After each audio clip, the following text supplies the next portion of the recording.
Welcome back to another week. If you don't have your gospel worksheet in front of you, I would encourage you to go to our website, montagemicro.church, and download it there so you can use it after this video. We are commanded by Jesus to be his witness and to preach the gospel all over the world. Acts 10:42 says that Jesus orders us to preach everywhere and to testify that Jesus is the one appointed by God to be the judge of all, the living and the dead. As we have been studying the book of Mark, it starts by telling us that it's the good news about Jesus the Messiah, the Son of God.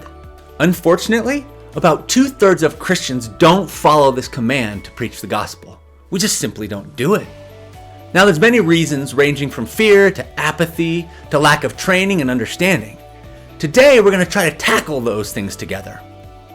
What would you actually say if you were going to share the gospel about Jesus with one of your unsaved people that you've been praying for? The gospel can seem overly complicated, and it's hard to know what to say and what not to say. Today, we're going to try to boil down the gospel to its most essential elements and deal with some of the other reasons why we don't share the gospel. Now, since you can read the gospel worksheet you have, we're not going to spend a whole lot of time going over it in the video, but it is essential, so please make sure you get it. What I would like to do in our video is address apathy and fear fairly quickly to leave you extra time to work on the essentials of the gospel. The truth is, some of us just don't care that much about lost people. We would never say it, but our priorities and our lives reveal it. We make no time in our busy schedules to interact and engage with those who don't know Jesus. We have stopped praying for lost people in our neighborhoods and workplaces and schools. We barely have any non-Christian friends, and barely any ties for that matter. Lost people are just a low priority for some. For instance, when was the last time you invited someone into your home who did not know Jesus? Part of the reality of the gospel is that there truly is a heaven and a hell, and that apart from Jesus, our sin results in an eternity in hell. Now, the Bible describes hell as eternal darkness, gnashing of teeth, unquenchable fire, and separation from God. Everyone who has not believed in the gift of Jesus and repented of their sins ends up in hell. Yikes! That is a motivator for me. I don't want my unsaved friends and family in a place like that forever. They need Jesus, like now. Heck, I don't want the checker at Walmart to end up there. Jesus, please help me share the gospel with everyone. Fear can play a large role too. What will others think of me? What if they don't like me or my family? Some people are paralyzed by the thought of being disliked, marginalized, laughed at, or even mocked. We're afraid we'll lose business or get passed up for a promotion.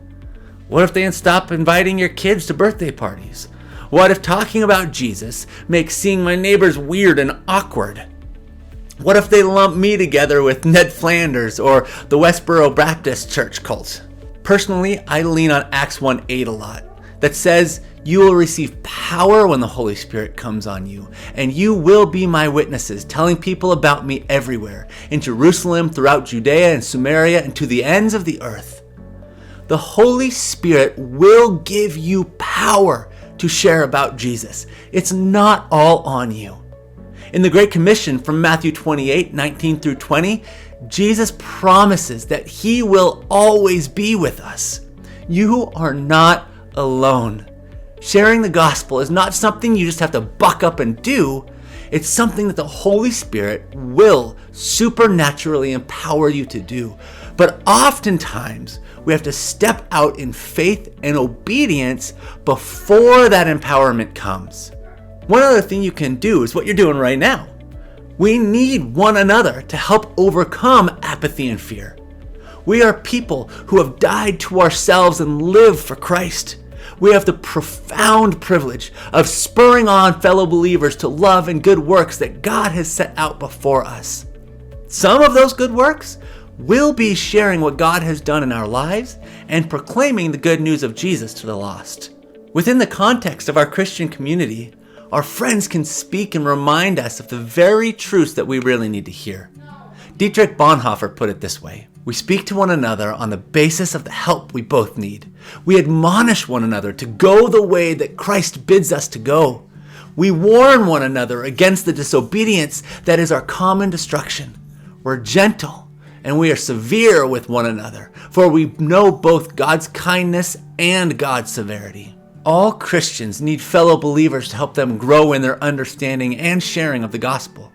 We all need others in our lives who spur us on to a greater compassion and zeal to love the lost by sharing the good news of Jesus willingly, intentionally, and boldly.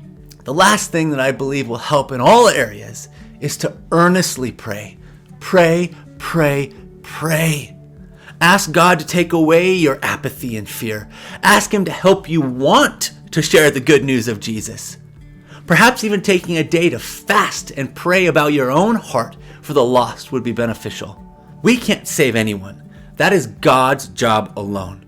But He does allow, and really command, us to take part in how He chooses to reach lost people.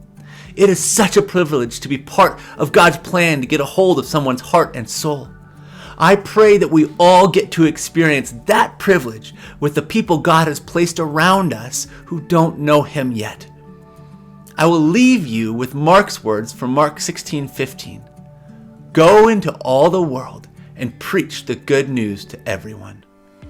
Now I would encourage you to take some time and work through your gospel worksheet. And don't forget to do the things it says at the end, to practice sharing the gospel with one another and to pray for your lost friends. Thank you guys for being here for another week.